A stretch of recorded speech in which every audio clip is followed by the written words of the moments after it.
goodness. We Are we going right now? Officially live. Oh my god. Okay. Wow. I feel like I'm nervous. Wait, I need to connect with my thoughts. Wow, Sean. I think. Oh, great. Yeah, We're interrupted by a text I know message that's the first minute. the first thing we do is get interrupted by phones, man. That's usually how it goes. I just want to make sure it doesn't stop the recording. This is the last one too, so. I know. No, we're good. Okay, cool. All right, man. I guess we're finally here. I don't even know how to introduce this one because this one's like extra. This one's extra special. I know. This is episode number 52. This is. I'm not gonna argue with you on that one. Yeah. It's just not All right, 53. I gotta put this on Do Not Disturb. Yeah, what's going on with that, man? It's buzzing. Anyway, sorry for the interruption to the start of our final episode. This is episode number 52. Welcome back to the STARBOUND podcast. Welcome back. I don't want to say this, but maybe one of the final times that we'll be welcoming them back to the STARBOUND podcast. It is the final time. Yeah. So, welcome. Thank you for joining us on 51 episodes so far. Yeah, I don't know why. I guess we bring you some type of joy and entertainment, and I highly appreciate that. I know that there's been a few of you that have listened to every single episode.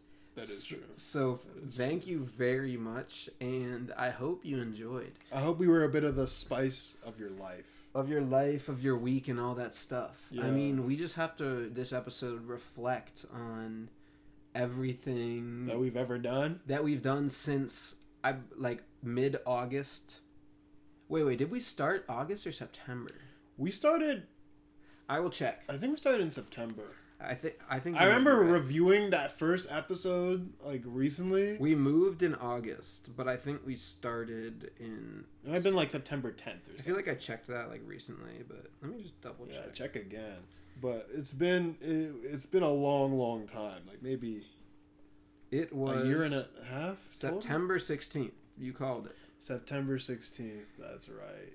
Wow. We always had an idea to do maybe we can go into, the origins of, the podcast and, why did we even start in the first place? Yeah. Because we could have just not. You know what I mean? I went through yesterday and I listened to a few bits of a few different episodes to reflect before the final episode. Yeah. And I listened to some of the first one, and I also listened to some of the first one. You did rough. the other day. Yeah. It's rough, man. No, it's not. I mean, the audio is a little. I don't understand because the audio, we're using the same microphone. So how is the audio better now? I think it's because we probably had the AC on or something like that. I just think our system on how we treated the audio was worse when we started. Yeah. When we started, we just kind of threw it on. Was all right, let's go. Maybe the volume was too high. Exactly. We didn't tweak the volume well enough. We didn't treat the room, and then we started going into treating the room a little bit while we were going into some of the later episodes. But of course, it's up and down. It got, difficult to try and do the Zoom ones for a second. Yeah. We had plenty of errors with the setup, the setup that was here and in LA, split screen. Yeah. Plenty of errors with that. It was working smoothly at first, but then, the quality... Quality wasn't matching. But it still was... I think the volume and the sound was good for the most part on overall, those, I think we held it... We've been holding it down. And that's the thing about us, we're the type of people that if an episode, something goes awry or something is wrong, we don't just, abandon it. We try to push it. We try so hard to, any episode we record, we drop. Yeah. And the only times where we just could not drop an episode was if it was impossible to... It wasn't watchable or listenable. Right. But other than those times, and it's very rare and far between. Most of our episodes are out, but... Yeah, and I think what we're doing now for the last 3, we've been recording with QuickTime to do this because, I think it was the Wi-Fi, not the camera. It must have been for YouTube Live. Because these ones are sharper. Yeah. We've always had a constant battle. Yeah. And, I mean, adding visual was such a large improvement in terms of the value of... I feel this podcast the full experience. Because sometimes you do want to see. Sometimes we do some shit where you just have to see what's going on to understand why does it feel this way. Right. And it really added something, but it also added so much more technical errors. Oh yeah, I mean we had one episode I think where we didn't have audio at all. There was a bunch in there that like so a lot of the times when we record the YouTube ones, like Sean recorded on his end, I'd record it on my end. We'd download both and then I'd put it in Premiere and edit them together. But every once in a while, because of the way YouTube Live works, it would like edit one of us, like just like it, and then like cut, and then like our audio would be cut off, like it would be unaligned. That's weird. So then I remember I had to go into the episodes and like pause, like skip, like cut it so that it like skipped and hopefully still made sense. Yeah. But like that our audio was aligned and all that. That doesn't make any sense to me. I learned a lot about the live productions. Yeah, I know. I learned so much, especially since we were messing around with YouTube. We were thinking that it would take a while to even get to the point of doing anything visually, just because we didn't know how to handle. I mean, these are fat files. You know what I mean? Even for like the audio, luckily is not super fat, but when you start going to like recording things, it's like, oh no, these files are gonna be too fat for any computer that we have. Yeah. And luckily, YouTube became like a gift and a curse. The last episode with Emmy, since we used QuickTime, was like, I think it was like 8 gigabytes. Oh. And so I was like, this is why we were trying to, but then you download like the YouTube file and it was smaller quality than like 8 gigabytes, but it wasn't as high quality as far as visual goes. Yeah, so, you can see that there was a downgrade in the quality of the video, but also it was easier to manage. It was already on YouTube, so we didn't have to really. That was so nice. Take it out, right? Do something, put it back in. Didn't have to deal with the space issue, all that stuff. Ups and downs. And downs. And also, not just on a technical level, but things would be happening in our lives that would add new, not complications. Yes, complications, but also like new innovative ways of figuring out how can we still have a high quality episode while these new things happened in our lives. Right, you know what I mean? Crazy things are going down. We were expecting every episode we'd just be together when we started. A lot of these episodes, I think actually maybe a third of the episodes that we have now are actually us in completely different parts of the country. I wonder what the exact number is. I was thinking about that earlier today because I was like, I don't remember exactly what episode number that like we fully switched on. I know we had a few where like I was traveling or you were traveling and we wanted to still do it. Like the 1 or 2 off ones. Right, but then when we officially started doing it virtual, I can't remember what the exact episode number was. But that's when we had a few in a row that were on Zoom, and we were like, all right, this needs to be like more energy. This needs to, and that's when we came up with the idea for, having 2 different sets, which I think was definitely. I think that was definitely a large improvement. I think it's a lot better than the Zoom ones. The Zoom ones they were fun little like one-off episodes in a sense, but there was something irritating and not quite connecting with that. Yeah, and we got to do that with the 2 different sets. That was actually a great idea. But these last 3.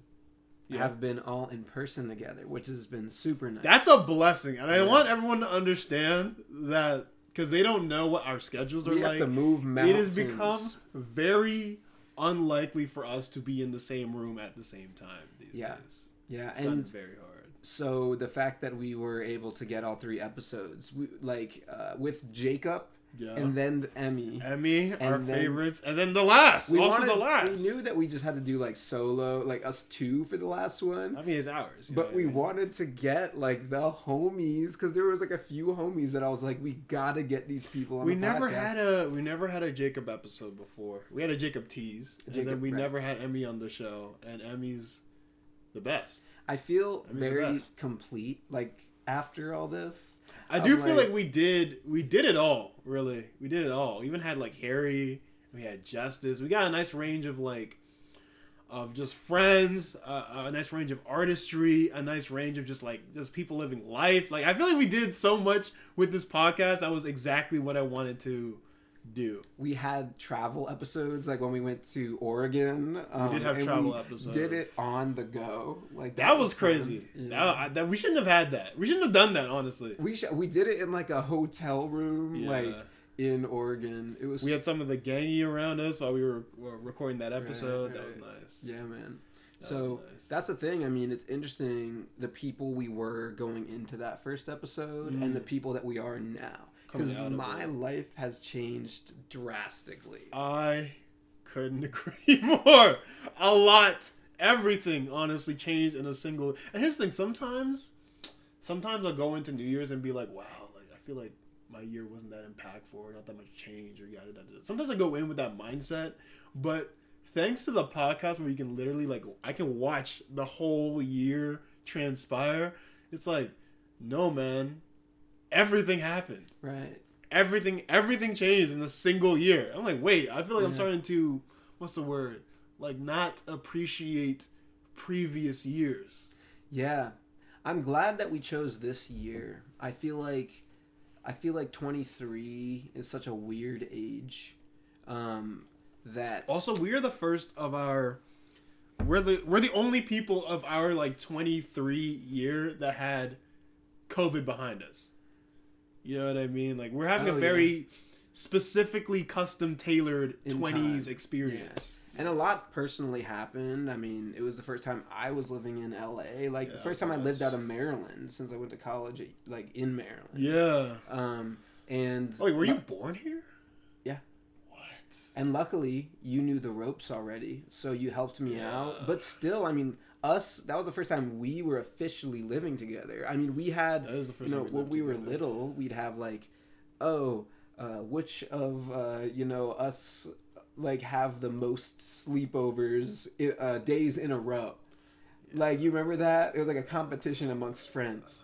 And we had like a week straight or something like that. I thought a week and a half. It might have been, yeah. I know I got You're the longest. That was my trophy. I cheated with the longest streak because like my mom was in the hospital at the time and I needed a place to stay along with my younger brother. Yeah. And so we stayed with you for like, I think it was like a week and a half. I think it was a nice bit of time. Of course, you and I were just like, we're about to break the record. We're about to break the record. Man. But it really tells you because we also had Jason on the podcast. And so, I forgot! Right. And so seeing Jason, who we have a long history with in this family, right? Actually, his whole life. His whole life. I've known him since he was born. He spent like a week and a half here, in like a few days after he was first born. Yeah. It really feels full circle. I'm very glad that we got to have a lot of people on this podcast. I am also glad of the guests that we've had on this podcast. It just felt like a very nice... I don't know. Sometimes it's hard to look at yourself, like think about yourself and your life and then really reflect on it fully. You need like a third person kind of like step out. And so now I can look back on the pod and be like, that was me. That was me. You know what I mean? That's Kevin. Me at 23. That was me at that time. This is what we were up to. These are the people I was hanging with. This is the gangy. This is my brother. This is my friend. This is Emmy. Like, you know what I mean? This is This is like a very nice... You were talking about it earlier that like this podcast, when we're going to look back on this, it's going to be like a journal, like a year-long journal of all these different pages of just like our lives. And I think that's completely accurate. And although we kept a lot personal for personal reasons, as you have I feel like actually we kept a lot of things on the pod. Yeah. You know what happened? Well, we put everything on the pod. Not everything. We put a lot of things. There was a lot that I didn't put on the pod, like as it was going down, and then I sort of talked more about it later. I feel like we started retracting afterward, though. I feel like early on we were putting everything on the pod. You think so? Yeah. When you were listening to I think some of those first, like earlier on episodes, we were like too raw. We were talking about things that were just like too personal. Really? I think we've learned a nice balance of like... Now I'm going to have to go back and listen to that and like... You're going to be like, I don't know. But like either way, I do remember keeping a lot of things personal because we're like, I don't know if that's something we should bring up on the podcast, right? And that being said, I know that we didn't necessarily each week cover what exactly is going on in our lives because it was like, what do we want to talk about this week? It was like, are we talking about a movie? Are we talking about this? Are we talking about that? Every episode was you never knew what you were going to get with us. And I think that was a nice way for it to keep it fresh for us and not put too much pressure on us. And I'd hope, though, that you can sort of see a change in our demeanor and like what we talk about and how we talk about it throughout the year. So although we might not be diving into our psyche every single episode, you can sort of see even though a change I've done it twice for 2 Christmas episodes. Yeah, of course we've had our deep episodes. That's what I'm saying. Like, watch both Christmas episodes; they're great. And you tell me put it in the comments or tweet it or something. Right. But I feel like we've done throughout the entire run, no matter how we shifted, we always had a really good balance of talking about artistry, either if it was personal artistry or external art that we were experiencing. Had a good balance of talking about our mindset, our mindfulness, and just our personal lives. Like, what are we going through, and also where are we going? And then we had a really good balance of just like life, just like the world around us and like the environment and us inside of the environment. What does that feel like? So, nah, man. Like, I remember like when we started the podcast, there were always things that like I want to make sure that we cover these 3 particular things, like the world, art, us. Yeah. And I feel like now that we're at the end of it, we did all 3 of those. And I think it's so cool that we came in from a journey, like from a certain point, right? And we're going out, and it's like, what's next? So I think we should talk about what's next. We should talk about a little bit of like what's next for us, or what's next for I guess the pod's ending. What do you mean by what's next? I mean, what's next for us? Like, so for me, my sort of arc is that I was coming out of undergrad, decided to move to LA to pursue film and acting, and we did that. And then when, there were certain factors, there was multiple factors in me moving back here to the outskirts of DC, aka Maryland. But a lot of it had to do, 2 of the reasons perhaps are that I decided that theater was more so my ballpark. That was actually fun, just on the outside, watching you experience just the world. Like, I think when you started, there was a lot of like options, and you didn't have enough flavor on any of the categories to know what is it that you are connecting with the most. Right. I feel like after our nice little journey in Los Angeles, like, I can see, even just looking at you, it's like there's a deep connection there. Yeah, and like another reason was because the writer's strike and all that stuff went on. That also happened at the same time. I don't know how indefinite this is going to be. Yeah. I wasn't going to school out there like you were, so I didn't necessarily have a reason to stay in LA. Yeah. I was like, wow, maybe theater is my thing.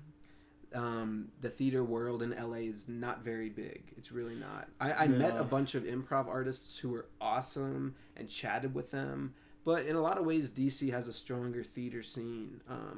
And so, SAG, AFTA, all that actors strike, writer's strike, interesting point in history. Also very documented on the podcast. Very interesting point in entertainment history. Right. I was like, it's time to go back for now anyway. Yeah. And it was difficult adjusting back at first. It was peculiar. It was weird. It was hard to get my feet back. Because you got used to out there. But here I am, man. Like, the teaching is going well. You know, I'm basically done with my applications for grad school. I just have to wait on this, I got an application fee waiver, which is nice, but it has to take multiple days to process. Oh, that's, and I'm that brings a lot of tension. they really want me to spend this $80. Yeah, that's what they say. You gotta work for it. You gotta work for it, man. But and so I feel like it's the future.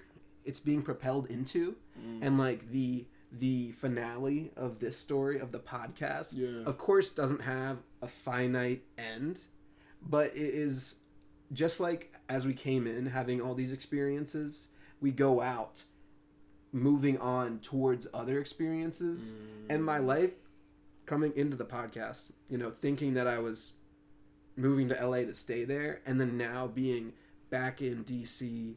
Going off to grad school, which I thought that I never would go back to school. I remember you saying that you would never go back to school. Right, and then now here I am. Going right on back. There we go.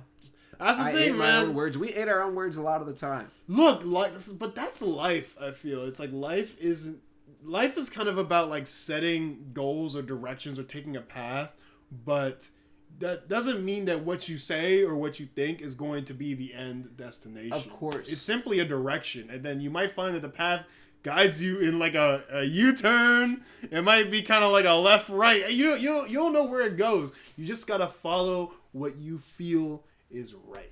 Yeah, and so, it's sort of similar to when you're in high school and you're applying to undergrad. You're like, this, first of all, is a lot. Yep. And I don't know where I'm going to end up, and I don't know exactly where I'm going to be, and I don't know if I'm going to like it. Mm. And then you go, you have those experiences, and you decide, right? Mm. You say, do I like this school? Do I have to transfer schools? Like, da-da-da. And you moved to LA right out of high school. Immediately I was ready to leave Maryland, I'm not going to lie. And you love LA. I do. So and not that I don't love LA. I love LA for TMZ better clip the shit out of you. No, I love LA. Kevin says he hates LA. I loved taking the tram down to Santa Monica right outside our house. I loved, going along straight to the beach. The curvy beachside street that Venice has that no cars are on. It's only, bicycles, skateboards, scooters. I still go out to the beach often. And skateboarding down that thing, man, listening to music, stuff like that. It was just incredible. You'll see some whack things over there, too. Yeah. Every now and then, just like, I don't know, it's quirky. It is, and I love LA, but I also love the seasons. Oh, that's a battle. And I got to be back here for fall. Both. Winter is painful and cold, but it's so vibey at the same time. Winter is like a toxic relationship because it's cold, but you kind of love that it's cold. I know, right? You know what I mean? It's and oh, I hate that it's cold, but like LA gets cold at night though. It gets chilly at night. I feel like it's not the same type of cold. It can get pretty chilly though. It can get very chilly, but I feel like here during during the coldest of the cold days, it's like, nah, man, this shit is gonna This is cold. If I stay out here for 6 hours, I'm gonna die. And it's also weird because LA's weather is just completely different in general. I mean, it's warm, it's hot during the day, and then at night it's chilly. So it changes every day, half and half. But then here, it's like if you have a hot day, you have a hot night. Yeah. It might be cooler at night, but it's not usually hot day, cold night. No, it's that desert, it's that desert environment where you basically have, I feel like LA has, in a sense, 2 seasons, day and night, and then it's pretty much that for the rest of the year. Kid Cudi. See what you did there. And here I am back in the swamp, and there you are. Back in the heat of the swamp, still man. Out in the desert, man. So tell me of your journey since the beginning of the podcast and the end. I have to think about it, man. Because honestly, a lot for me has changed. And it's going to come into a major change down the line that I know is coming. So, when we started the pod, I was already in LA doing my thing. But a lot of things were changing around me where... before I was at USC, which by the way, that started during the podcast, so that's crazy. Yeah. But before I was at USC, I was at an international school. That's a cool place to start. What? Like the podcast. Yeah, transitioning out of... Right. That's what I'm saying. It was like a big transition period. That was a crazy transition point for me. Right. And my mom told me when I first, one of the first days I was at the international school, she told me over the phone, it's like, something you're going to hate, and she went to an international school when she was in undergrad, so she knows what it feels like. What you're going to hate is that you're going to make all these cool friends, you're going to feel so well connected while the school's going on, but the moment that school's over, all these people from their different countries will go back. Oh. And so that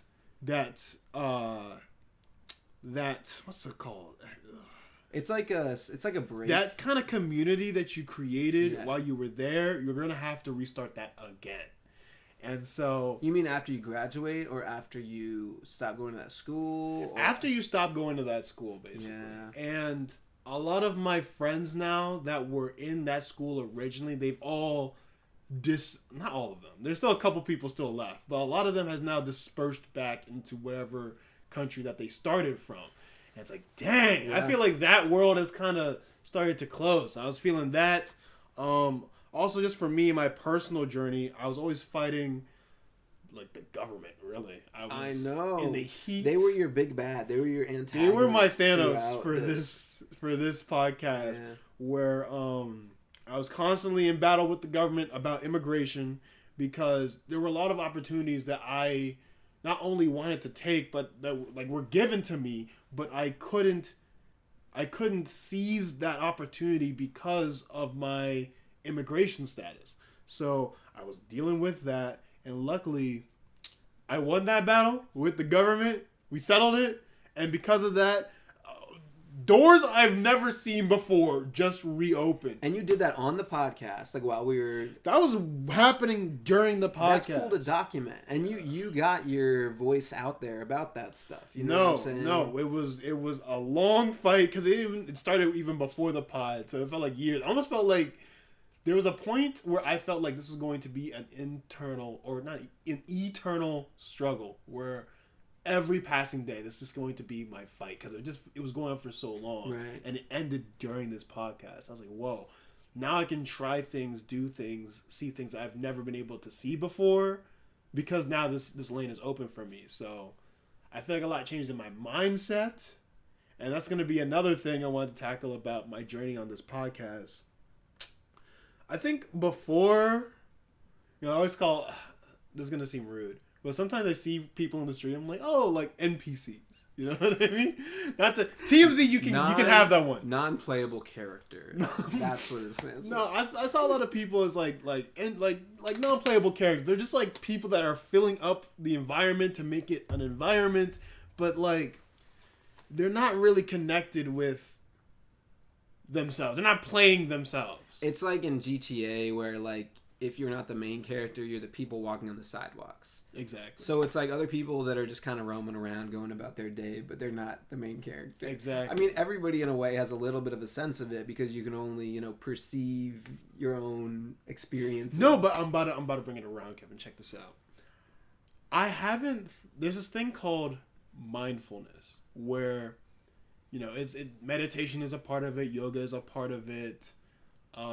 Therapy is a part of it, where you just better connect your mind with your body and who you are. Yeah. Right? And I feel like at the start of this podcast, I was an NPC. Like, that's so deep. That's TMZ. Include that in the clip. What you mean? It's just such a funny way to say it. Like, Kevin, at the beginning of this podcast, I was an NPC, but now I have like the ability to think, and I'm not just like walking from point A to point B. That's what I'm saying. No, I feel like if you ever seen like Westworld, I feel like I have awoken. Yeah. Like at the start of this podcast, my mind wasn't really connected to my body. I would feel certain things and not understand it and ignore it. I was just like living, or I was alive, but I wasn't really living.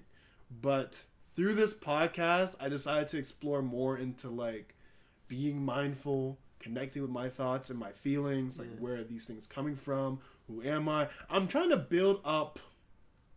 I don't know. A lot of my early life was just building up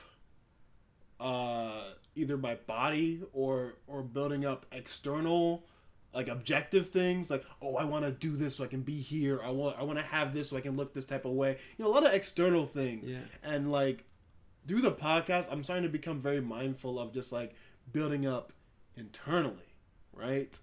What am I going through? Yeah. Am I present in like right now? And so, and I think you can see that in the podcast. Like I kind of go from like, I'm just chilling, whatever, like, oh no, I'm just connected with this idea that like maybe I'm not always happy all the time. Deeper, like philosophical questions. Yeah, honestly, I'm way more connected with that now coming to the end of this podcast. So, I know what you mean, man. Yeah. Like, I feel like a few life-altering events later that happened during the podcast that I've chatted about here and there. I'm like, oh my goodness, I'm so stressed out about these external factors. What if that happens? What if this happens? What if that happens?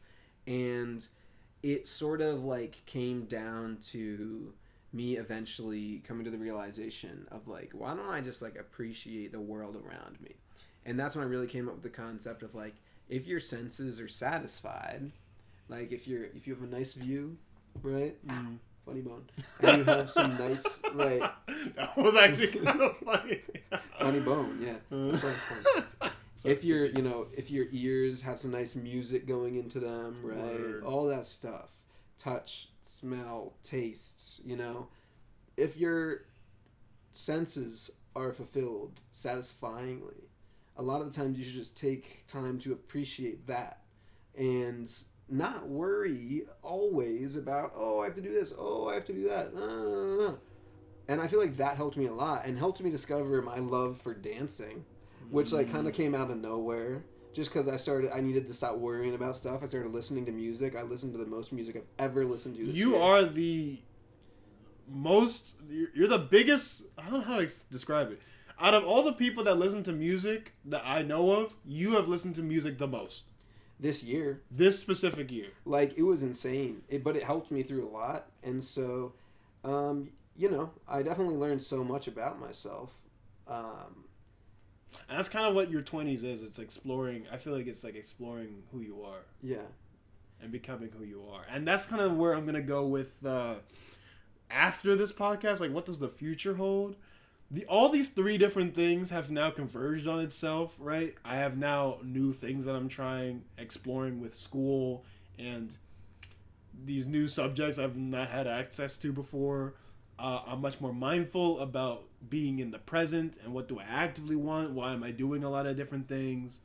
And the fact that I'm kind of like semi-restarting again in terms of building a community. Yeah. And so these 3 things are kind of coming into like, all right, I'm basically building a new world for myself, but in this world, I'm an active participant in it. I'm thinking, I'm here all the time.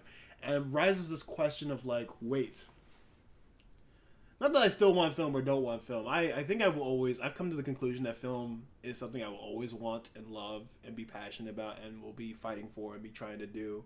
But where and how do I want to do it? I think I've never questioned it before, but now it's starting to come into question of like, am I going to stay in Los Angeles and continue to build that community there? Or am I going to go back to Maryland, which is here, and then not necessarily restart, but build what's already here, or at least try to bring some things together, because I feel like the film community here still needs... Oh, yeah, it does. A lot of innovation. It does, but also there are the benefits, like the guerrilla stuff that we talked about last time. Yeah, I guess that's the give and a take. If you build up an industry in one place, it also means a lot more red tape. A lot more regulations and rules and all exactly. that stuff. But I also still feel like there's a large lack of resources here.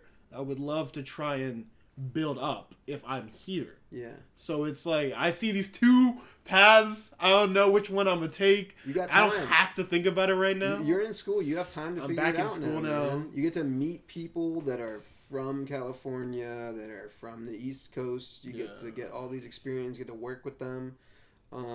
But it's also like, I know it's coming. And because I'm so present right now, I know that I won't know what my decision will be in the future. I also know that I just have to bridge that gap by just being here every single day. Yeah.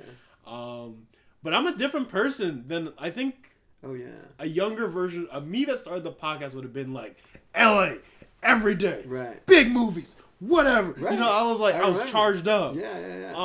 And there's still a part of me that is always going to be charged up. I mean, I was still super excited when I got there. Yeah, let's go. Let's check out these films. Exactly. And it's still fun. It's expanded now. I'm seeing more. I'm getting out of, because I think a lot of it sometimes is, I don't know how to connect this idea, but propaganda. Yeah. Right? I've started connecting with this idea of like, was I driven into wanting these things, or do I actually I know, dude. I was just going to say something. I might have said this before. I'm not sure. Mm-hmm. I definitely said it in life. I don't know if I've said it on the podcast, but like, LA is the Wizard of Oz. Now, you are, especially on like the East Coast or Kansas, sure. You know what I'm saying? Because that's where the Wizard of Oz takes place. Yeah, that's true. You're living here and you are given these dreams. Yeah. Oh my goodness, there is this special land. And we know it's true because in Trek, it's titled Far, Far Away. Right? It's in the Hollywood sign logo. So wow, there's this mystical land where these people are famous and they're basically superheroes, which is an insanely popular genre at the moment. And The Boys makes fun of this concept by making them like famous superheroes while also having it like a political thing, which I thought. Anyway, they tell you it's this land of creativity, people that aren't real because they're so famous, like all this stuff. And then you go there and you see a few celebrities on the streets and you explore and you're like, oh, a lot of it is still spectacular. Don't get me wrong. There still are awesome movies going on and being filmed. And I love film. I love movies. They're great. But that facade of this, like, the mystical, the magic, I feel like that's what going in LA and, like, living there for a year gives you the real perspective of. And sometimes... Did I mention that before you moved there? That, like... Maybe I didn't.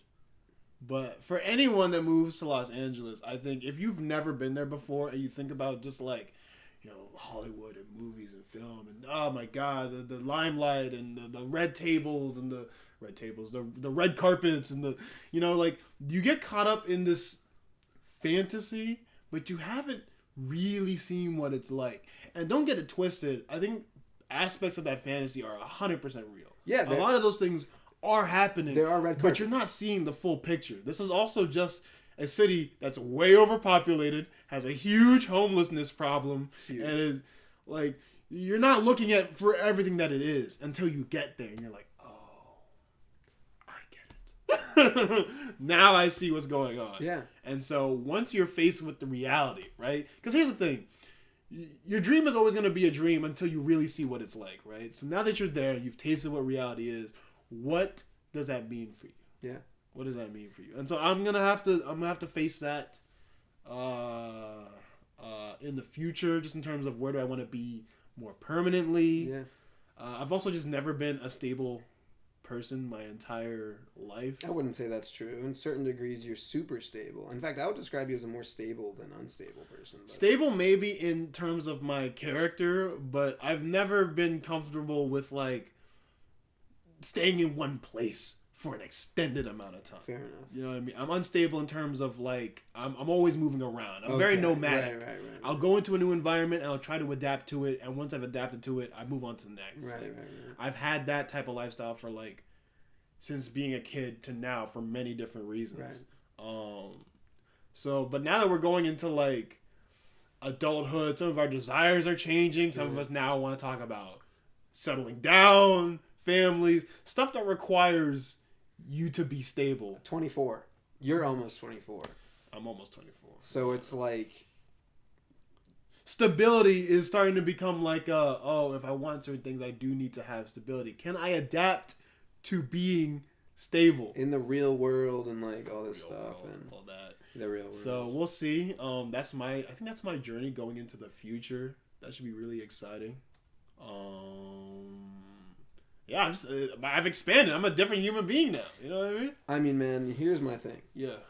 I think our podcast tells the story of two East Coast boys who grew up loving film, making movies together, dreaming of LA, Wonderland, and we made our way to LA and we experienced it getting to live a year together, and it is documented. I hope it's at least kind of cool. Because I think that's what I was like. I want to document this. That's why. No, that was a while, and I'm glad that we documented all that. I think we got to actually have our lives, experience new things, and then document what was that like. And so check it off the bucket list. Check it off the podcast, and we've been wanting a podcast for a while. Actually, that's another thing we've talked about for a long time. We tried even like years before starting this. We always talked about doing a podcast. Before, I think we tried 2 episodes of like superhero news podcast. We were just talking about the Marvel movies that we were loving. We did James Bond. That was for this very podcast. You're talking about the other podcast. I'm talking about the other. We tried to do a podcast. I thought you meant while we were in high school. We did 2 episodes, and one of the fundamental issues why it wasn't really sticking yet is because we weren't ready to do that yet. We weren't close enough to each other. We didn't live close enough to each other to do something like weekly like that, like all that stuff. It was fun. We weren't close enough. We were also in a transitionary period because we were going out of high school into like the college / just open world life. So we weren't stable in our just like where we were in our setting to be able to do that. Learning the tech still, Exactly. which I think at this point we've done a relatively good job. Obviously, again, ups and downs, but we have our ups and downs. But I think we did a fantastic job because I think if you put us in a room with a laptop and a mic, we can actually start a podcast, and a lot of people can't say the same thing. But it's fun. It's stressful, but it's fun. Stressful and fun. That's one way to describe. That's one way to. Actually, I don't know if I'd call it stressful. I think, man, it's a different type of stress, though. It's a different type of stress. It's not like, oh my goodness, I have to go on the podcast today. Yeah, no, it's not that type of stress, but it is kind of like, yeah. Sometimes I get stressed about, like, what are we going to talk about on this podcast? Or I get stressed that there's going to be a tech error, like when I'm editing, there was sometimes, and I was like, and I'm like, how am I going to get this episode out? How will I get this episode out? And we have our few long lost. We do have a couple of our. Maybe we can throw those up at some point just for funsies. There's one with no audio, so if you can read lips, then you'll have a blast. If you can read lips, you'd enjoy that. There's one that's only audio, and it's just me. I know. I think I held it down. That was a pretty interesting episode. I don't even think I've heard it. I might have to go into manage videos and see if you can pull it out of somewhere. Yeah. But, yeah, man. That's kind of like that's the pot. That's the pot. What else should we cover? I feel like I don't know. I mean, I feel like we've covered a lot about and as we wanted to about our reflections on the podcast. So now we can just talk about whatever to give the people some more treats. So it doesn't just have to be a finale. It can also just be a casual chatting session about. You want to talk about World Tea? I mean, no, there was something I wanted to bring up to you, though, today, and I can't remember what it was. Oh, but I will say this before.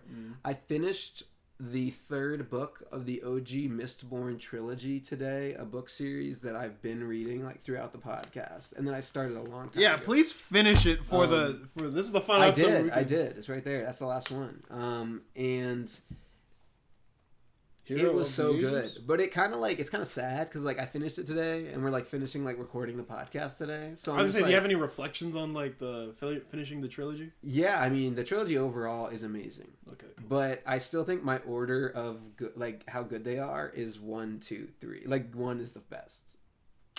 Happens a lot. So like second is like you could argue first and second. Like second's really good, and this one has so much good stuff in like the majority of it. Like he made sure to get the things that you loved about the first and second book in the book, but then like the third act, a lot of it is like, all right, this is getting a little too fantasy. Like it's like a little. It happens a lot in the third acts of stories. And I think in a weird way, and I wasn't the creator of this, but what happens to me a lot when I'm like working out some fantasy stories, I'm like, all right, this third act is whack. I need to like bridge the gap from the beginning to see how I can lead the audience to understand this really whack concept. Yes, and this concept, he needs to explain it. Like the mysteries from the first and second book, he does. But it's like, whoa, that's a lot. That's a lot. Yeah, and it's difficult. I mean, for Marvel, right? When we're just talking about third like acts, exactly. DC right? too. Yeah. The third act of the MCU is, well, in terms of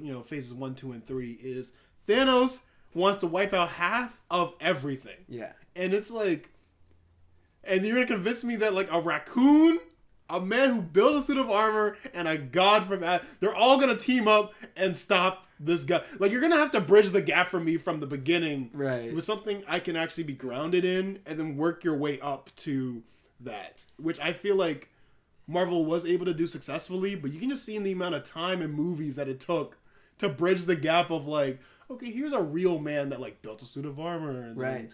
And then he's Iron Man now, to like, oh shit, the entire universe is crumbling, and a magician who can like pull shit out of his ass is gonna help save the day. Right, like right. It sounds ridiculous. I know this is a much lesser example of like extremes like that, but I remember hearing that or reading something when I was reading like the foreword to King Lear that it said Shakespeare, gives us these characters in this position in this kingdom, right? he doesn't go on to explain if the actual power structure and handing down of power is actually how they do it. He just gives us the circumstances and we accept them because it's part of the world, the story, the fantasy. And so I think a lot of the times when it's like Marvel, they're like, we're going to give you these characters and we're going to give you the characters' powers and you just are going to accept them. And we're like, okay, sounds good. And sometimes, like, in, like, the third act and stuff like that, there's this like, ability they get, and you're like, okay. Yeah. And you're like, or like, all of that stuff. Yeah. But a lot of the times I find that I prefer just the intro where they didn't explain the powers. And then they just, like, keep the powers they have, and then they don't, like, add stuff, and, like... But that's the thing. The reason why they might have made it as simple as possible and not gone into it is because they want to, like, have this really big expansion on that concept later. And so it's, like, in a weird way, one kind of fuels the other. Exactly. Same issue happened with, like, The Matrix, where I think the whole trilogy is kind of about... I never watched 2 and 3. I think there's 4. Watched 2 and 3. There is 4, but there was kind of a complete idea when you think about 1, 2, and 3, and then they did a 4th one later. And I have seen 2 and 3. I won't spoil anything, but there is this bigger concept about... They're old enough. They are old enough, but I don't know. I feel like The Matrix is an interesting movie to explore. So I also don't have to go into it too much. But in that trilogy, they explore this idea of not only Neo being like a Jesus character, but the sense of, are you in control of your actions, or were you always being guided to do certain things? Dude, that is a very similar theme to Mistborn. That's so similar. I mean, at least in the third one. I see. Yeah. That's interesting. And I really like that concept, but you can see in the third one, it gets really philosophical. So some ideas are like, they just sound so whack. But it's because, in a weird way, and I don't know who the writer is or if they always plan to do it, like, in this trilogy, but these concepts existed in the first one. It's just that they brought it down to a simplistic level and they didn't dive into it. Right. So, and I guess for The Matrix, you can say that it kind of failed because a lot of people don't rock with 2 and 3. Don't want to. But I think the first one's a masterpiece. Right. It's like, but these 2 and 3 are just expansions on what they were already trying to say. Right. In the first one. I mean, it depends because sometimes they come up with this stuff on the spot, right? Yeah. Like George Lucas, famously, infamously, whatever one you choose, came up with like the sibling thing between Luke and Leia. I don't care. Came up with that last minute. He came up with that during he did. That wasn't a plan of like A New Hope, but like it was like spontaneous, and like that is. Chris Nolan also says that like while he was doing the Dark Knight trilogy, they were all one-offs. Like he didn't plan that. He planned the whole thing out, like the whole world and everything out from advance. So I can see why during the third book he's like, nah, I'm gonna explain it to them. Like I'm gonna give them everything I got. But I'm like, I don't know if I want what you got. I get it, because like a lot of times it's frustrating in books where you're like, this doesn't make any sense because it contradicts the thing that happened in the other book, like in Harry Potter. You're like, okay, well, if the time turners were always available, why didn't they travel back in time like 10 times? Yeah.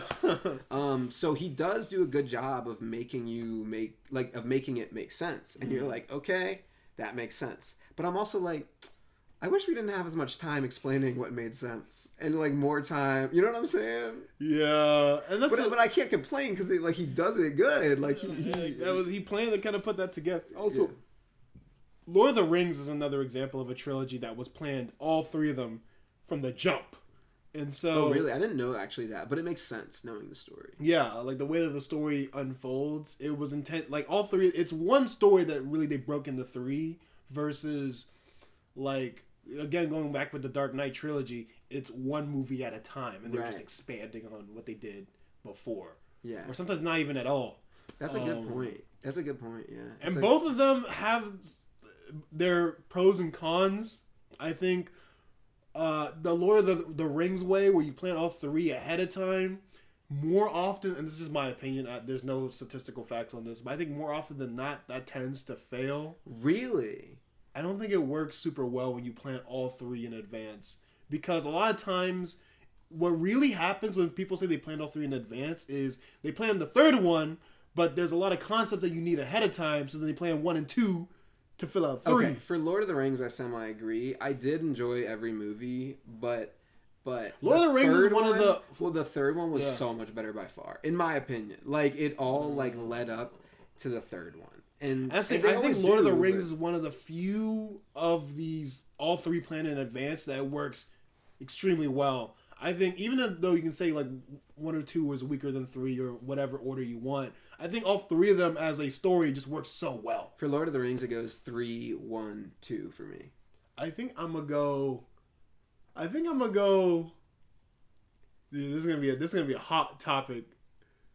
2. Nah, no 3. Way. Okay. 1. Dude, here's my thing about 2. They're traveling on those, like, trees for way too long.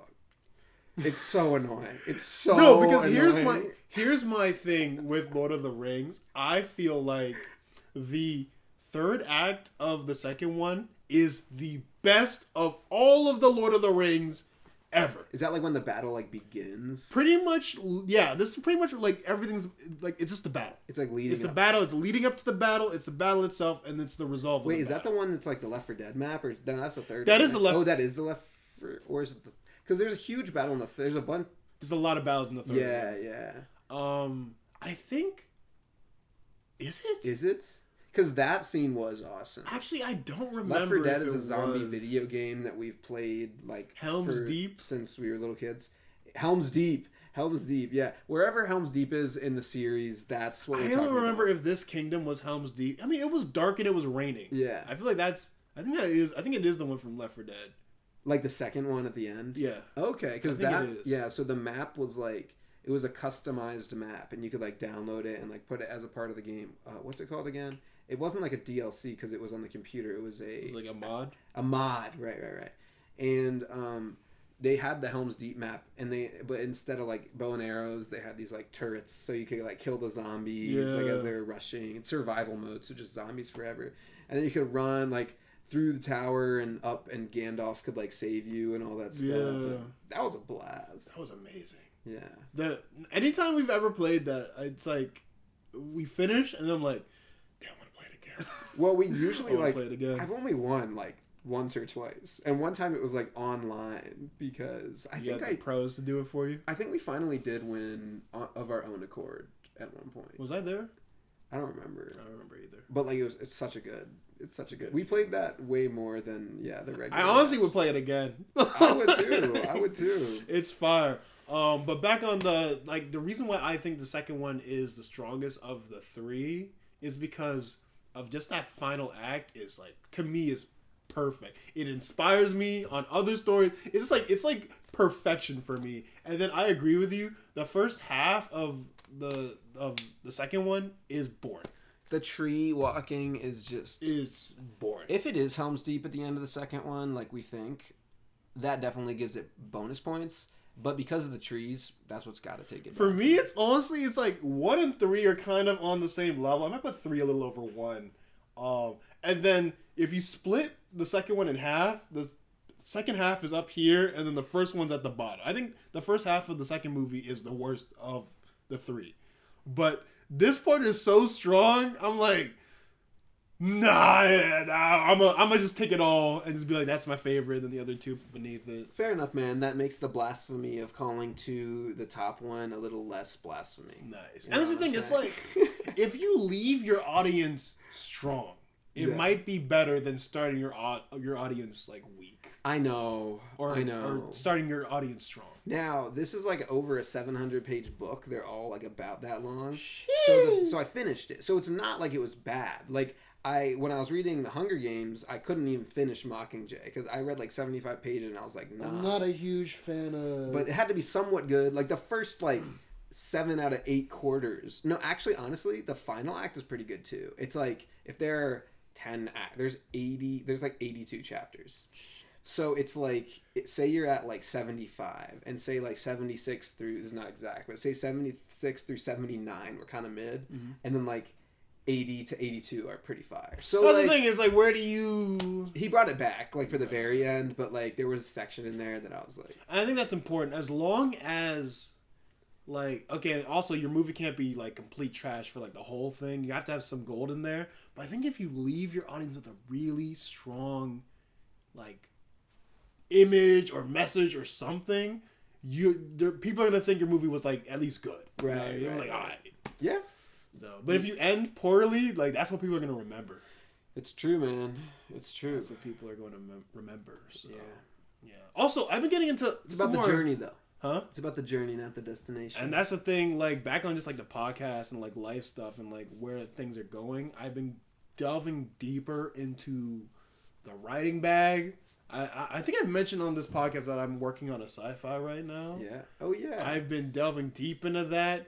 Writing feature length stuff is hard, especially since like for this sci-fi. My issue that I keep running into is that I have 30 concepts and they're all solid, but a movie can only express 3. So I gotta cut something. But if I cut something, then the other ones don't feel as strong. We could try doing the world building where you can like fit a little bit of everything in somehow. I want to try and find a way to do that, but I don't want to run into the issue of like, what can I use as an example? Amazing Spider-Man 2, where too many villains, too much world building, and not enough like, what's the story? Okay, save some for the sequel. Yeah, that's what I'm trying to do. So he planned it out from the beginning. Mr. Planned it out from the beginning doesn't work. I'm not saying it doesn't work. It's just more often than not, when you focus too much on the overarching story or just your third one and then trying to build up to it, it makes the start weak. Fair enough. And so you need a strong start. But like I said, this was planned out from the beginning, and number 1 was the best one. And I would not be surprised if I'm the only one who thinks that. But there are also sequel trilogies, and I don't mind that because I'm like, okay, you have the world, you've done the original trilogy, and you're chilling. And then you can add more in the second trilogy that it's still the same world because you love the world, but it's a different story. But that being said, I feel like usually second trilogies are awful. Take Star Wars. I know you love that trilogy for like the content, but the execution... Okay, no, the prequels don't count. They're prequels. That's still a second trilogy. It's not a second trilogy. It starts before the trilogy. It's a second trilogy because it was released after the original trilogy. So it's the second trilogy. But the content is before the trilogy. So it's a prequel trilogy, but it's still a second trilogy. It's another Star Wars trilogy. And it came out second. Okay, are we talking about just like the release order? Or are we talking about like... Well, the release order. It's a second trilogy. Yeah, but I feel like when you said something about like, second trilogies are usually don't pan out too well. I thought it's because, you're expanding on a story that already finished. But that's not the case for the prequels. That's not what I meant because, a little bit, but like the sequel trilogy to Mistborne, I have not read. I heard good things, but that apparently it's like a little bit more comedic than those. Apparently takes place 300 years after the events of the first 3. Oh, so you don't have to feel like it's connected, right? Or... Exactly. So, like, what I'm saying is, like, a sequel trilogy or a second trilogy can take place in the same world and still, like, mostly be its own thing. Mm-hmm. So, like, a second trilogy for Star Wars, it's a prequel trilogy, but it's still second. Like, it's released second. And then this is, like, a second trilogy. And they're, like... I mean, I haven't read them again. They might be super connected, but from what I can have read and tell, they're not. Mm-hmm. It's just more about like keeping the world that they like. That being said, stuff like Fantastic Beasts, man, just so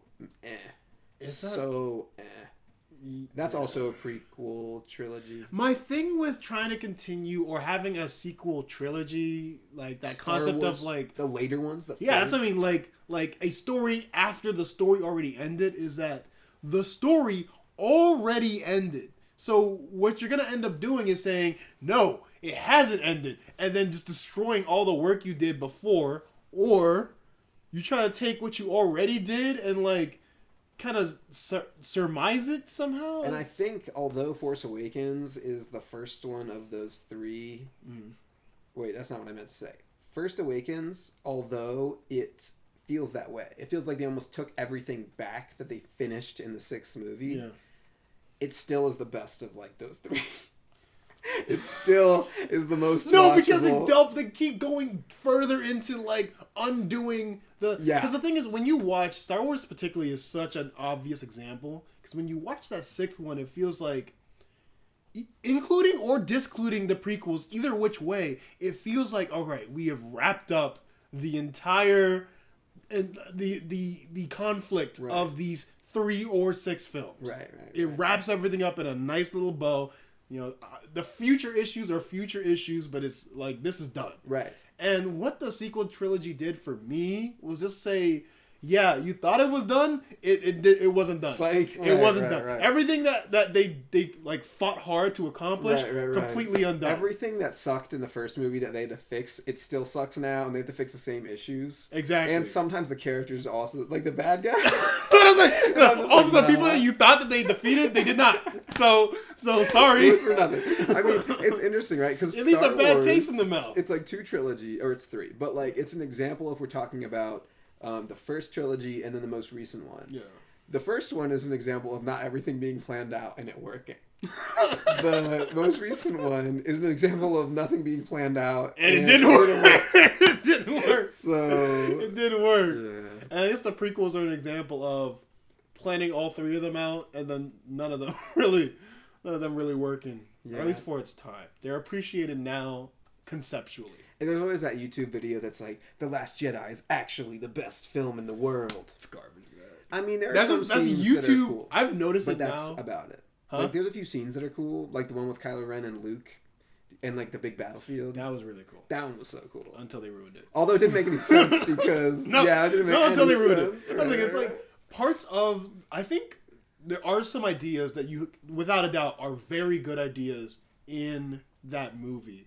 But in terms of execution and also its fit within the greater world, no. Exactly. Get it? And that's the thing I hate about like YouTube. It's starting to make me like not love YouTube as much as I used to. I see so many YouTubers like basically take a concept that you think that you're gonna argue against and then be like, here's why you're wrong. Last Jedi was actually the best Star Wars film ever made. It's like, I don't think you believe in that. I think you just think like, I'm gonna get triggered by it and then watch your whole video trying to explain that. Well, that works.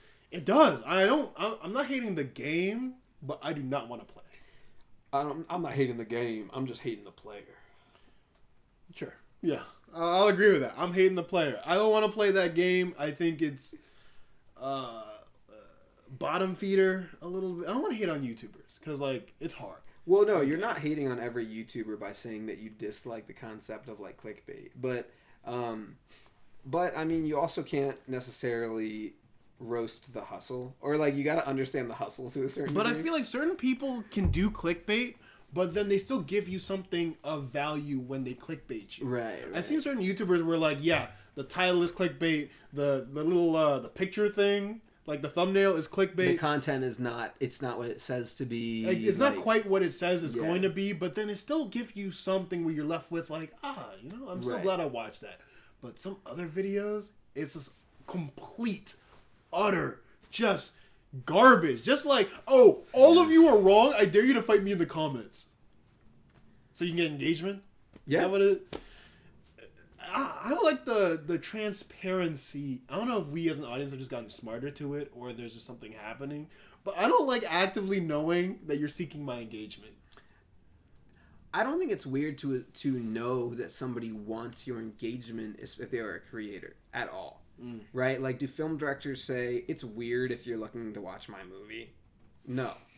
But to go for engagement to the degree that you're not willing to give, like you said, like, any of the content that you actually present to give, or you are doing it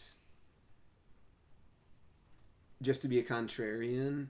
I mean, one could argue that, like, being a contrarian is almost like satire, so I'm gonna like leave that out for a second. Mm-hmm. But like, if you present that you have this one thing and then you never provide that, that's clickbait, and it's like slimy, right? Yeah. It feels kind of slimy. I just feel like it's sticky. You're basically just like goading me into doing what you want. Yeah. I feel manipulated. That's what it is. I feel manipulated. Yeah. YouTube, I've been through my struggles with YouTube for a long time, man. But overall, I love the website just because, like, you don't, like, they're not as strict on copyright stuff. So you can do a bunch of, like... YouTube? Yeah. I mean, they still do their demonetization thing. Like, they'll take the money away. but you can leave it up, right? It's not that like, is true, right? It's not like Spotify where you can't have like a sampled song a lot of the time. Yeah. Like Chance the Rapper dropped this song "Juice" on. Wait, isn't it on Spotify now? Yeah, because he cleared the sample. It might be because he cleared. Yeah, I think it's because he cleared the sample. He had a sampled song. It was on the anniversary version, right? And right, he dropped his album Acid Rap on. That was Acid Rap, right? Yeah, I think it was. Yeah, or was it Coloring Book? It's Acid Rap. Acid Rap. And then he couldn't put one of the songs on Spotify because he couldn't clear the sample, but he could still put it on SoundCloud. So SoundCloud was cool because it was like, you know, a smaller company, and so they weren't as pressed on that sort of thing. And you weren't making money from it, like, I guess. Yeah, there's no money in SoundCloud. And so that's the thing, like, you can drop that stuff if you're not making money on it. But I guess Spotify, like, it was only, like, money-based, maybe, so they didn't let him, like, put the sample on. Spotify could probably work out a system where it doesn't have to be entirely money-based. That would be nice. There's a deal where, like, all right, you can drop it, but you can't make a dime off of it, or all the proceeds need to go to whoever. Right, but I guess it's also supposed to be, like, professional, like Netflix. You're not going to have, like... There is also there's a certain image about Spotify, which is, this is only official music. We're not going to give you a boatload of garbage from all these other places. Right. So, but YouTube is supposed to be like, oh, anybody can upload anything, and, like, you know... They'll take the money making away from your video if the copyright is there. That's the thing. YouTube, that's what I like about YouTube. YouTube does both. I feel like YouTube is like in a lot of people's minds the default place to go watch the top YouTuber clips from this one. Even streamers, they post all of their stuff on YouTube still. Right. So it feels like an official place to find certain people or certain things. You know, when an artist drops a music video, where are you watching it? Right. But there's also an aspect of YouTube that's just like the unhinged. Someone posted a random video, and you're just like... You just gotta get the For You page attuned to, like, what you actually need it to be. Yeah. Because, like, when you go down, like, one of those rabbit holes of clickbait videos, say you're trying to make sense of the Star Wars sequels, so you're watching all these videos, like, explaining it, and then, like, all you get is these videos with clickbait saying that they found the answer or that there was something dropped, but nothing... like of what they're saying is like they're just making it all up or something like that. Yeah. And then that was a really random thing to choose. But then you just start having these videos of like, I feel like once you click on a few clickbait videos, then they start advertising more clickbait videos to you so that you keep clicking on the YouTube videos. So you just gotta fight the system back and go and search the YouTube channels that you want to watch and, you know, subscribe to the people that you want to subscribe to. I had that conversation with my mom earlier about the algorithm. Because me and my family... Okay, so it was my brother's birthday recently. He Happy just turned birthday, 12 years old. Jason! Jason is 12 now. He's bigger. Wow. He talks different, too. I can tell. He's gonna have an attitude with me when he's, like, in about 5 years. Like, a bad attitude. You were 12 when he was born. I know! I was like, Mom, what's going on? You gotta let him understand what I was going through. Like, pop another one out. But yeah, he's now my age when he was born, which is weird to look at myself. I'm thinking about some of the stuff I was doing when I was 12 and like what he is now. It's like, how did I do any of that? Same with Jay as a senior in high school. It's weird, right? Then I was like, when Jay's a senior in high school, I'm old. And now Jay's a senior. It's too late now. I think I'm old. But we're talking about the algorithm and stuff because on his birthday, we wanted to go watch a movie, right? We're like, all right, let's go see like what's out. And for some reason, during this winter time, and maybe it's just a common place in this time, there was nothing. None of the big movies were out. Marvel's had already... A few days ago? Yeah, literally a few days ago. There was ago. Aquaman. There was... I think that's the only big release that we saw. There was another one I was trying to see. What was it? I also know the one with Mark Ruffalo. I forgot. Poor Things is also out. Oh yeah. But those are the only two relatively big movies. But Hunger Games: Ballad of Songbirds and Snakes. Yeah, that was also okay. Yeah, they were like more than usual. I guess I'm not talking about release. I'm talking about people being in the theater. Nobody was there. Dude, really? Because I just went to like the one at the mall and there was hella people there. Maybe it depends. I was at the one at Rio. Oh. And Rio was empty. I was confused. We're like, all right, so what are we gonna watch? We're like, all right, like Aquaman. We're like, Nah, we saw it because it was like the showtime worked out. I kind of wanted to see Hunger Games more, but like Aquaman was still fun. I don't know. It was like fun. When you say fun, I already know what that means. You know what I mean? We just wanted to like. We were expecting like a Oppenheimer or a Barbie. You know what I mean? We were hoping for one of those. I saw Barbie. It was fire. It was good. Yeah. But there was nothing like that at this time. So we were like, all right, let's just try a random movie. We saw this movie called Migration. It's about these birds who never leave their pond, go on their first kind of vacation to Jamaica, and it was a random movie. My algorithm never showed it to me, not to either of my family members. We didn't know it was out. In fact, I don't even know. Streaming? Huh? It was on streaming? I don't know if it's on streaming. I don't think it is because it's in theaters right now. Because you said my algorithm never showed it to me. In terms of the trailers. No trailers, no advertisement, no, hey, Illumination has a new movie out. And I think we've passed that time where they're dropping it on streaming and putting it in the movies. Yeah, seems like I think we've now gone back, thankfully. We've gone back to them just dropping it in theaters first. Yeah. But none of us knew anything about this movie. We walked in, we were like, yo, this movie is fucking phenomenal. Good, man. It is such a good, family-friendly, this flock of birds go on this adventure, and it was so, not even just like in terms of like the story or characters, but also just like the way it looks was really good. I'm like, wow, this movie, why did no one tell me that this movie was gonna be good? Dude, it doesn't get the advertisement if it doesn't have the sparkly superhero capes. I think that's the thing, it's like, my algorithm thinks I would never watch a movie like Migration. Right. And admittedly, I'll say that algorithm works both ways, right? If you don't actually spend money to watch some of these things, you don't click on the videos. Right. But at least I'd have Migration in my mind if I saw a trailer and be like, oh, there's this movie called Migration out. Maybe we should all see it.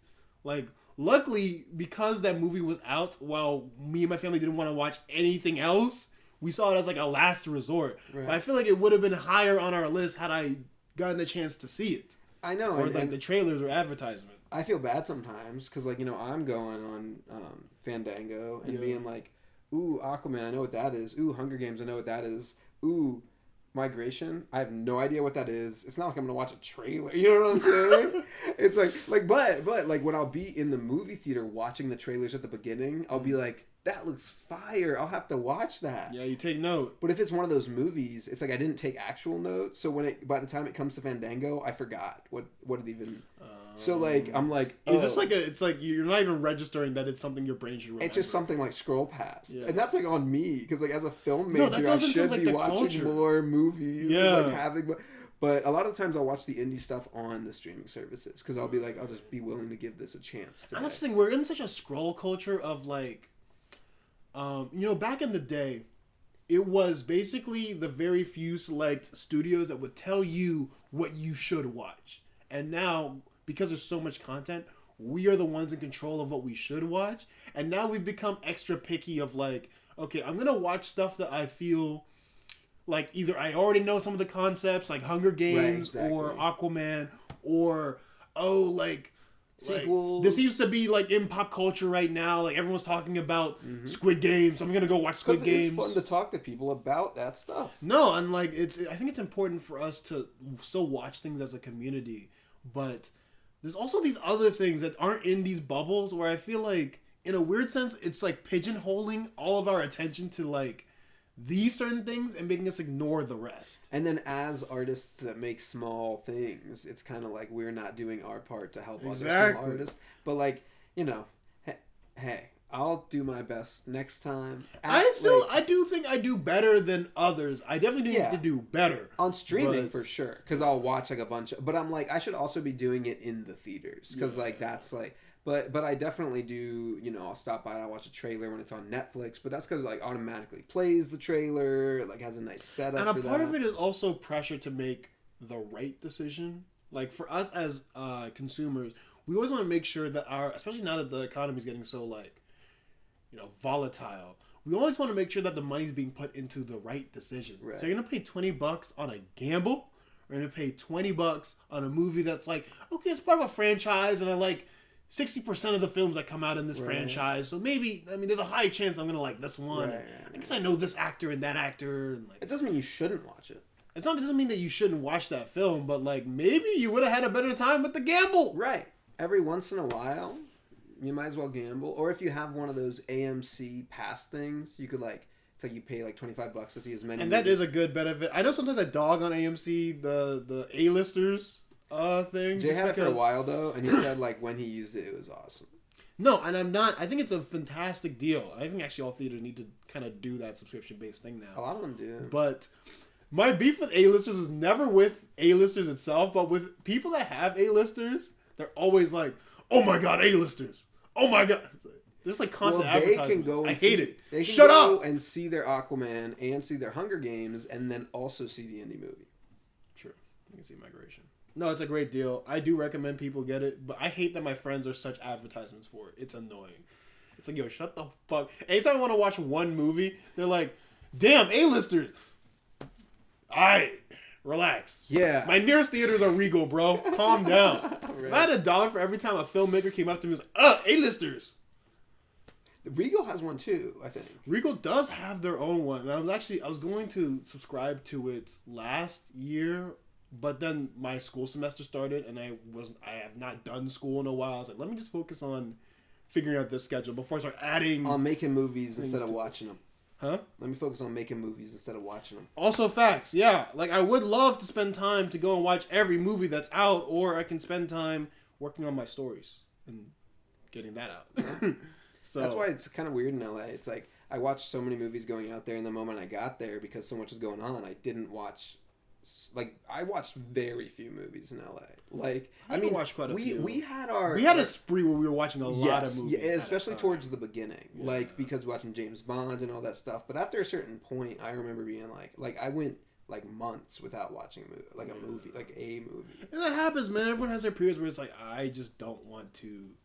Because here's another thing I've realized about movies. I think a part of even like myself is that I can be. What's it called when you're just an observer? Sometimes I can be an observer where I can just like watch something unfold. But movies, now that they're like 2 hours and 30 minutes long, bro, it's a commitment. It is. I've been getting back into them though. It's good. I'm glad. I think movies need to be honestly so much shorter. We need to go back to the 90-minute. When the attention spans got real low. Like, before COVID, it was, like, hour 30. And then, like, now, for some reason, I feel like it's, like, 2 hour... Like, Hunger Games is, like, 2 hour, 45 minutes. I looked up the time.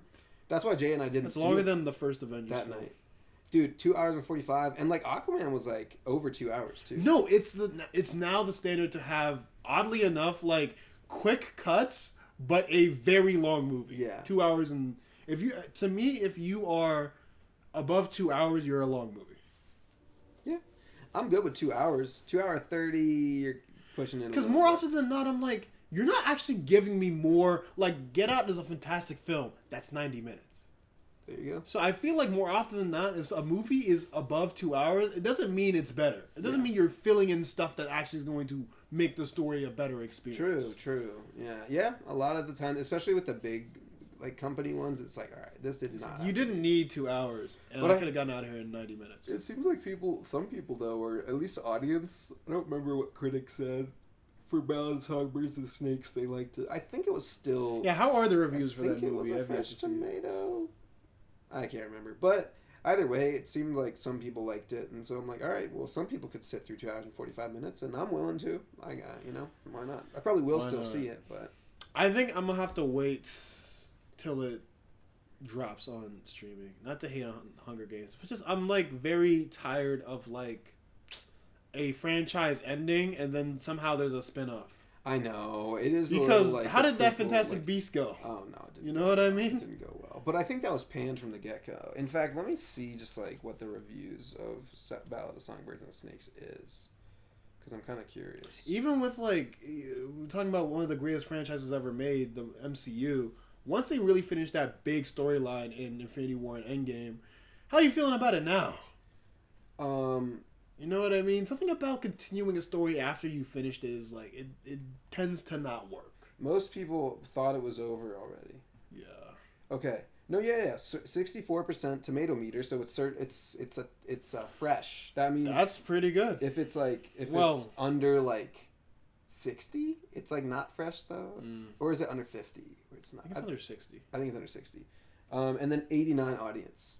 Yeah, the audience likes it. And let's see how. The audience kind of likes anything. I know, but it depends. You never really know with Rotten Tomatoes anymore. I feel like it used to be more. Yeah, I don't really trust Rotten Tomatoes. I don't trust any critics. Trust any movies. It had a higher tomato meter. It was Fantastic Beasts was 74% critics and 79% audience. But also, it was a different culture at that time. Yeah, but dang, I mean, there you go. I feel like there's a big, widespread idea that Hollywood has ran out of ideas.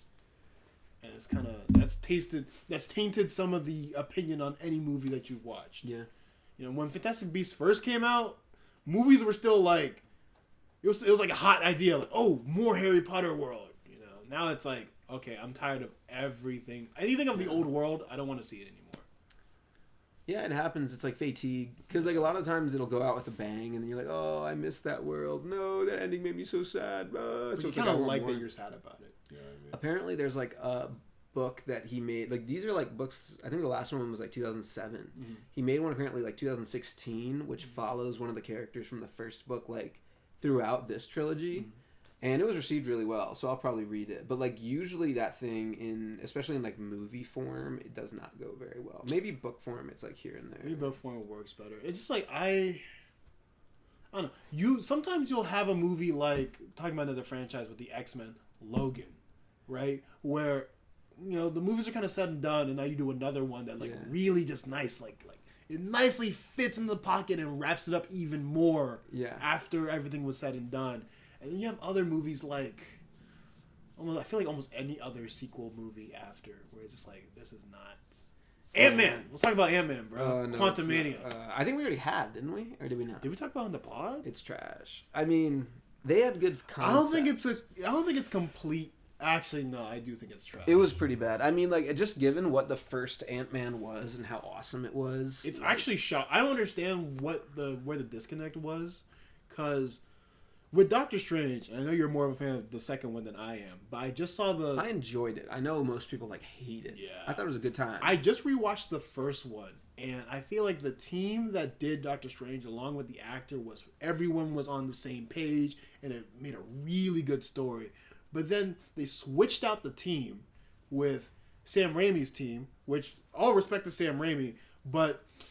I lost the connection with why I loved Doctor Strange in the first place. Okay, fair enough. The second one, I almost even resent it. They did switch the team, and then in Ant-Man 3, But Ant-Man's been the same team every single movie. Minus his like heist crew though.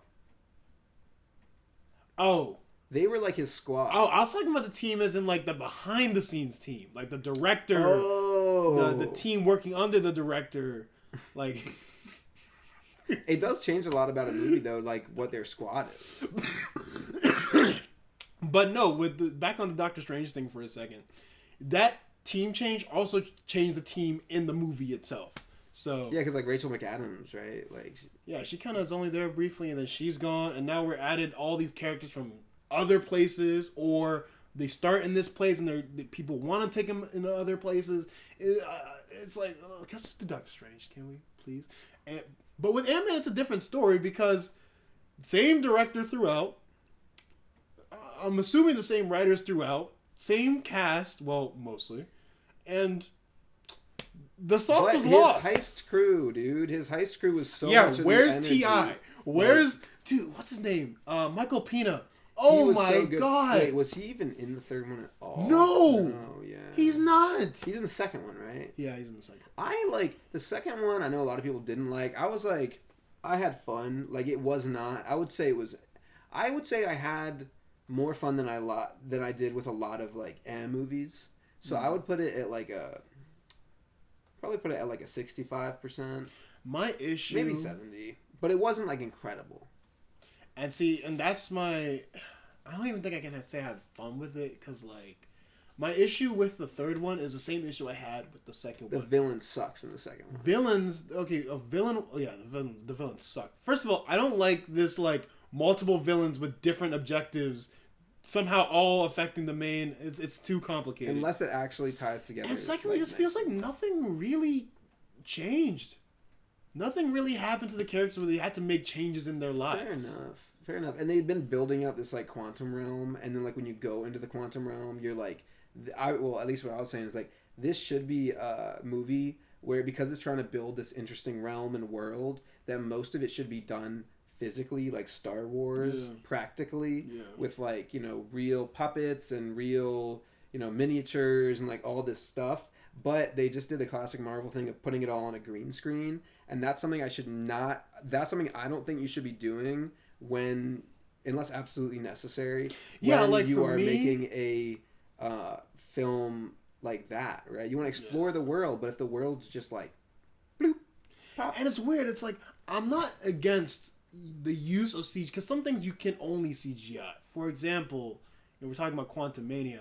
Ant-Man goes down to the quantum realm in his very first film, and the way that it's like such a trippy experience, you can only do in CG. But with this, it's like, no, you could have done all of that practically. They could have done that practically. They have them. It's not like they don't have the money, but they always throw the money at the CGI rather than the set, because it's faster to make the movie that way. Yeah, I think the issue with a lot of the big studios, and specifically I think Disney is having this issue in particular, they focus too much on efficiency instead of like the craft, and it's hurting the films. They do content, or they do quality. No, what is it called? Quantity over quality. Quantity over quality. They do quantity over quality. Because sure, you can pump out way more movies this way. Sure, you can get them done faster. Sure, they're technically cheaper, even though all movies are more expensive now.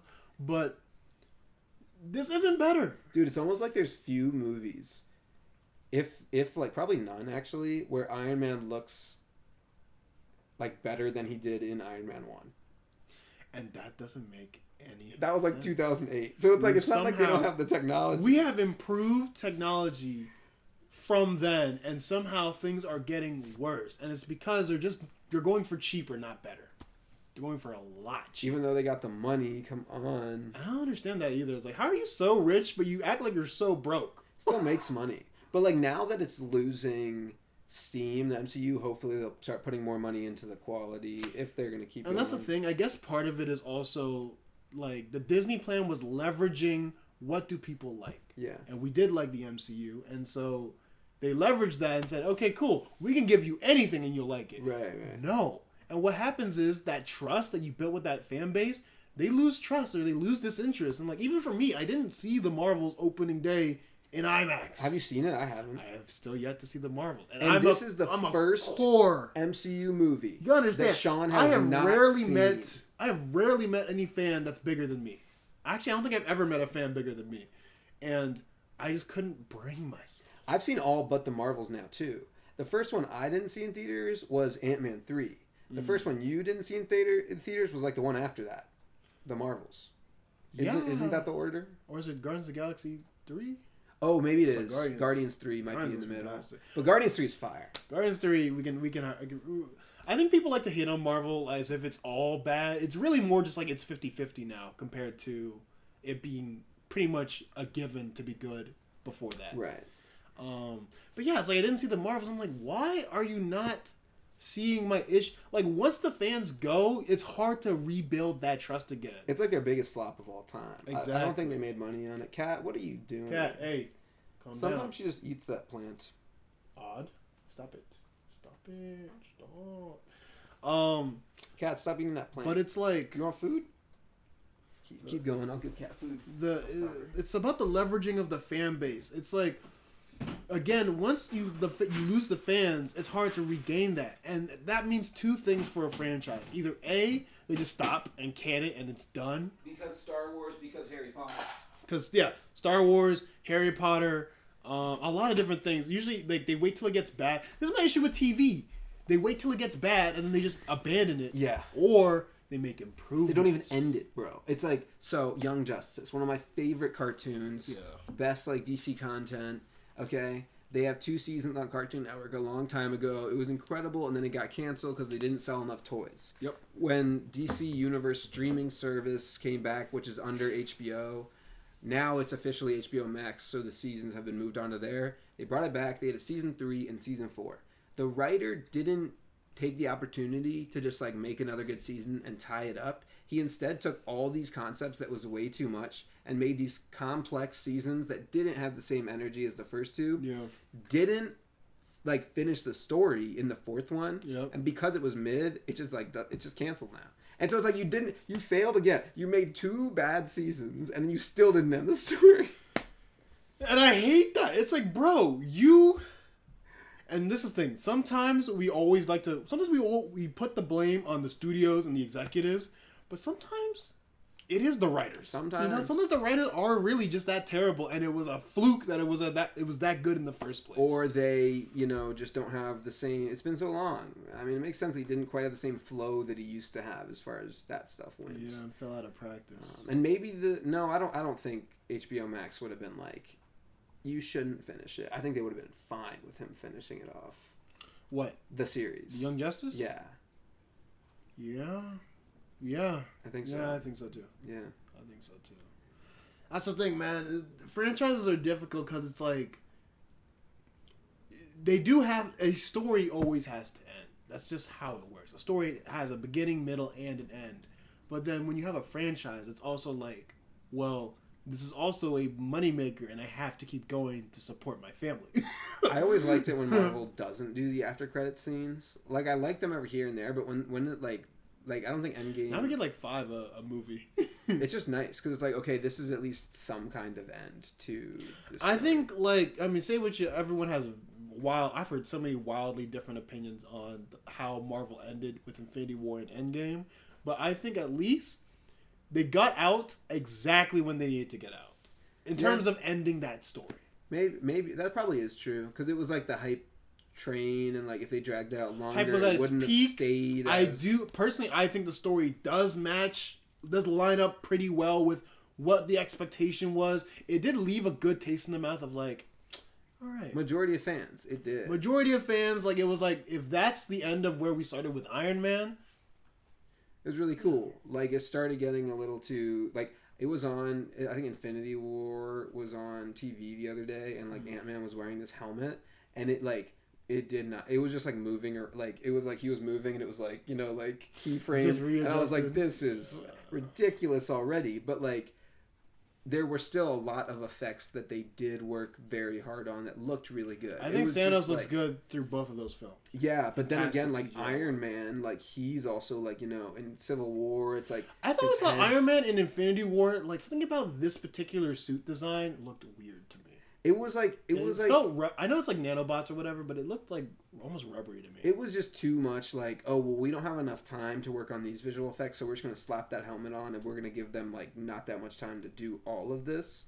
So I think that's when they started relying on the green screen, like, a bit too much. But that being said, they still got, like, the story points across, and there were still, like, enough good effects that it was still, like, and they had very great actors in the roles. Yeah, Ant-Man 3, I feel like, is where they, like, didn't put, like, any of that effort in. Ant-Man 3, going back to Ant-Man 3, I feel like that third one had... First of all, the idea wasn't super strong as you'd hope it would be. Also, the characters don't go through... I don't think any of them really have an arc except for the daughter. As you hope Van Damme it would be. Yeah, I don't even remember what Hope did in that movie. I can't tell you what she did. Yeah, I don't remember either. Dude, when I think back on that movie, I just imagine, like, all the characters running around in a cartoon environment. Like, isn't that what it is? Yes! Absolutely! And I don't like that style for Ant-Man. Right. I don't like... But I see exactly what you're talking about. Oh my god, that's perfect. Why they needed a physical, like, effect. Oh man, just ridiculousness. Practical. But one thing oddly that I do remember is Jonathan Majors' performance as Kang. But no. Never mind. I heard they're switching it to Doctor Doom instead of Kang because he got canceled. I also heard that they're just going to recast... I think, to be honest, I don't think anybody knows what Marvel is doing right now. I don't think Marvel knows. They're still deciding what to do now. Deadpool and Wolverine 3 is next, though, right? That is the next Marvel movie that's going to be released. Now, that's what I'm excited for. And, I think Marvel pretty much, because they don't Deadpool was a picked up franchise. It's not really. It's not like the MCU, but no. Like, so I think they just left. Whatever team was doing Deadpool before is doing this one again. That's good. That's and so it should be its own thing. Yeah, that's good. I'm excited for that. And they'll have a little bit of that Disney money. Yeah. And they have all the franchises at their disposal. I just hope they don't focus too much on CGI because of that Disney money. Like, but I feel like Ryan Reynolds is usually pretty conscious of that sort of thing. Yeah, Ryan Reynolds is in charge of this movie, and I think he understands he's very aware of what's going on. He's good, man. Like, he's really good. And he somehow convinced Hugh Jackman to Yeah. Come on, now. It's gonna be awesome. Come on now. I can't wait for that. And they have literally any Marvel related thing at their disposal. Yeah. They have the Fox stuff, they have the MCU. He can do whatever he wants in this movie. Yeah. And that's kind of terrifying to me, like in an exciting way. Yeah. And that's what's next for the MCU. That's what's next for the MCU. What's We're next talking for about Kevin some and more superhero Sean? stuff again. What's next for Kevin and Sean? I don't know. There was that brilliant song that you made that pretty much is this final episode, which is What's Next? What's next? For me. Oh, right. See what I did there? I don't know what's next for you. But all right, well, Sean. I forgot the rest of the words. I think we're probably nearing the end of this episode. We do have to wrap this up because we have, I guess, more stuff to do. I don't know. I feel I almost don't want to end it because I know that I can't be like, hey, catch us on the next episode. I have a plan. I have a planned thing though for the end of this episode. Oh, you do? Do you want me? May I? Oh, yeah, sure. Okay. Should I do something or? No, you don't have to do anything. That's what I like to hear. That's what I like to hear, baby. So, I don't know. We'll see. But it's kind of scary. We're now wrapping this episode up. We're now into our outro. Our final outro. Again, thank you for being with us for this whole journey. We've now crossed through 3 years, starting in 2022, all the way through 2023, and we're currently in 2024 right now. Kevin's already 24. I'm 23 right now, living the dream. It's also currently raining in Maryland, so if you hear all that rain in the background, I hope it relaxes you. But yeah, we're reaching the final minutes of this show, and I'm kind of scared because I don't know, it's been now a part of my life now for so long. I don't know what I'm gonna do without it, but that's a beautiful thing about not only what we're talking about in this episode, but just like life. You know, what's next? What's next? What does we have to hold for the future? Are you ready for this? What are you doing right now? I would like to introduce the audience to something very dear to me. As you can see, it is a piece of bread with sauce on top, okay? And the reason that I'm bringing this out for the end of Starbound is because there was way too much talk of Rhode Island's slander last episode amongst Emmy Teitelbaum. And so my aunt and uncle are in town. They've just been in town for the last day or two. And they brought one of our favorite Rhode Island specialties. It is called Di Petrillo's Pizza and Bakery, home of the original pizza party tray. Okay? It's called Party Pizza. This is one of the Rhode Island specialties. I didn't want to give it to you at the beginning because this sauce gets in your teeth. Oh, that's why it's gonna get in there. It gets in there, but this is the original party pizza. It's one of our favorite things to do. There's also Dell's lemonade and stuff. Wow. Oh wait, here are actual napkins. The home of the original pizza party tray. I wanted to go out. What? Home of the original pizza party tray. Home of the original pizza party tray. This is exciting. I did not know I was going to eat on this episode. I just wanted you to try it. I am curious. I don't think I've ever had a delicacy like this. Okay, ready? Yeah, hold on. Let me hold this one. Cheers to Starbound. Cheers to Starbound, buddy. 52. 52.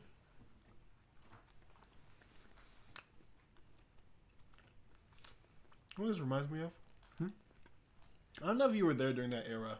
There was a time where I could only eat pizza with sauce only on it. With no cheese? No cheese. Why? I don't know. I don't know why.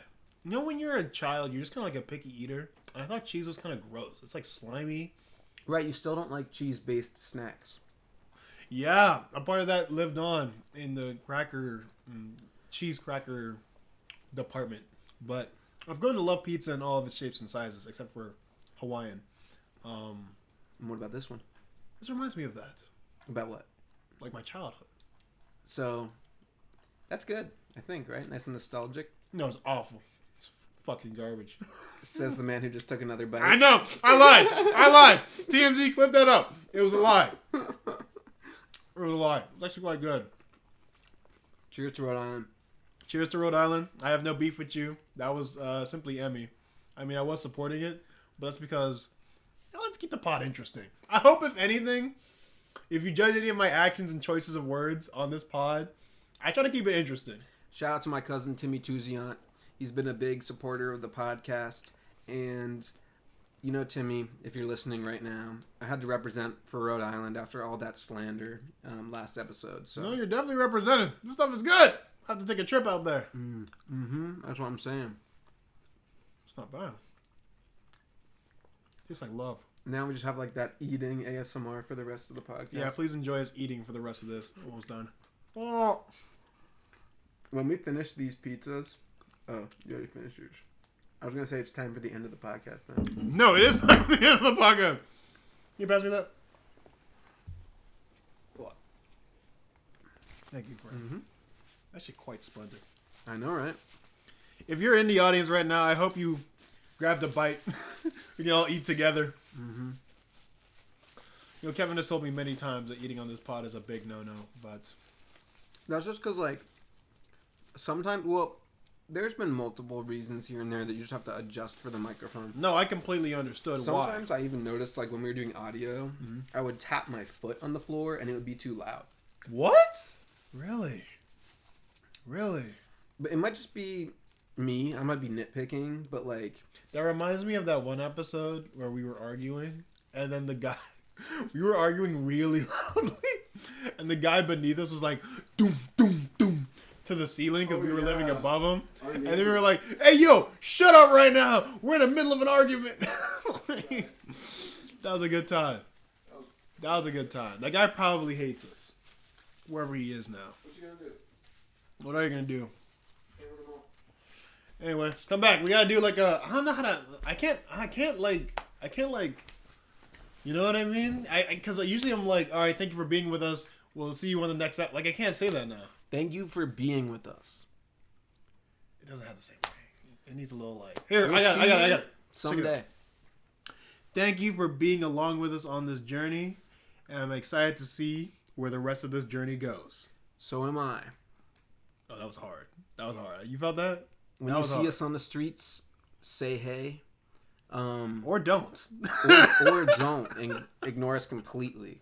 Because you've grown to... despise us throughout these 52 episodes. If you've grown to hate us in this last 52 episodes, thank you, honestly, for continuing to, like, at least feel something. Again, I talked about somewhere in these episodes. You're still supporting the podcast. Yeah. As long as you feel something when you're consuming an art form, that means something. We've done our job. Exactly. So I'm glad you loved us, hate us, liked us, thought about it. Because I think sometimes we talk about topics that are like, I'm going to have to think about this later. Yeah, sometimes they're intense. Sometimes they're, lighthearted. Sometimes it's bullshit. Sometimes it's real shit. Mm-hmm. You know what I mean? Throughout all of it, thank you for being with us. Thank you very much. I guess these are the final moments. Wow. Yeah. Anyway, it's been your boy, King Cudjo. And Cough Drippy. And, we'll see ya. We'll see you. 2 Chainz. Peace. Dang. And now when I hit the stop button... It's gonna be the final stop. Wait, I gotta do like a freeze frame. Oh, I have to log back in before I... Oh, look at this. This is so dramatic. Wow, that is dramatic. Now it's kind of awkward. This is the epilogue. Okay, and 3, 2, 1, bye.